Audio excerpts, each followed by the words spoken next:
कल मैं अपने बेटे का एडमिशन करवाने के लिए स्कूल गई तो वहाँ मेरी मुलाकात उस इंसान से हुई जिसका सामना करने से मैं हमेशा डरती थी। उसका नाम अली रज़ा था और हम दोनों इंटरमीडिएट के स्टूडेंट थे और एक साथ एक ही क्लास में पढ़ते थे। हम एक दूसरे से बहुत प्यार करते थे मगर किस्मत ने हमें अलग कर दिया और तब मैं कुछ न कर सकी। जब अली ग्रेजुएशन के लिए अमेरिका जा रहा था तो मैंने उससे पूछा कि क्या तुम वापस आओगे और वापस आकर मुझसे शादी करोगे।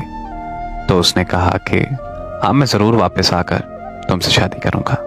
तो मैंने कहा कि नहीं, ऐसे नहीं, तुम मेरे साथ वादा करो कि तुम वापस आओगे। तो उसने मुझसे वादा किया कि मैं सिर्फ तुम्हारा हूँ और तुम्हारा ही रहूँगा और अपनी आखिरी सांस तक तुम्हारा साथ दूंगा। तब मुझे एक चीज़ का डर था कि वो वहाँ जाकर बदल जाएगा, मगर किस्मत ने ऐसा खेल खेला कि वो नहीं बदला, उसकी जगह मैं बदल गई। मेरे घर वालों ने मुझसे पूछे बगैर मेरा रिश्ता मेरे कज़न से तय कर दिया। मैंने अम्मी से बात की तो अम्मी ने मेरे पाँव पकड़ लिए।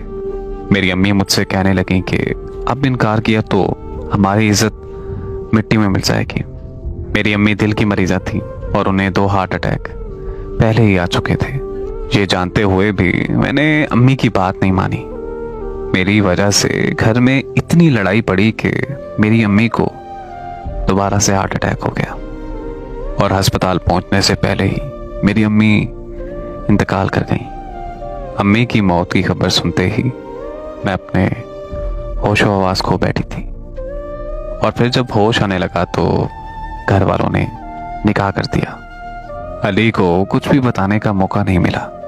जो मेरे साथ हुआ, मुझ में इतनी हिम्मत भी नहीं थी कि मैं उसको ये बताती कि मैंने किसी और से शादी कर ली है।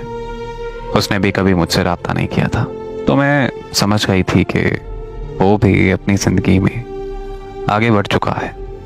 इसलिए मैं अली को और अपने गुजरे कल को भूल चुकी थी और मैं अपने शौहर और बच्चों के साथ हंसी खुशी जिंदगी गुजारने लगी। लेकिन कल जब अली मेरे सामने आया तो मैं कांपने लगी क्योंकि मुझे लगता था कि मैंने अली से बेवफाई की है। फिर अली मेरे पास आया और मेरे पास आते हुए मेरा हाल चाल पूछने लगा तो मैं रोने लगी और अली से माफ़िया मांगने लगी। लेकिन अली ने मुझे कहा कि मुझे पता है कि तुम्हारा कसूर नहीं था। तुम्हारी अम्मी की जब वफात हुई तो ये खबर सुनते ही मैं अमेरिका से वापस आ गया। वापस आकर जब तुम्हारी अम्मी की वफात की वजह पता चली तो तुम्हारी हालत की तरफ देखा तो मैं चुप सा हो गया। तब मैं समझ गया था कि हमारा मिलना किस्मत में नहीं लिखा। फिर वो मुझे कहने लगा कि जो तुम्हारे साथ हुआ अल्लाह पाक वो किसी दुश्मन के साथ भी ना करे। मैं ये मानता हूँ कि तुमने मेरे साथ बेवफाई नहीं की और ना ही तुम मेरी गुनहगार हो, तो प्लीज़ मुझसे माफ़िया मत मांगो और ये सब करके मुझे शर्मिंदा मत करो। अली की इन बातों ने मेरे दिल का बोझ काफ़ी हद तक हल्का कर दिया था। फिर मैंने अली से पूछा कि तुम यहाँ क्या कर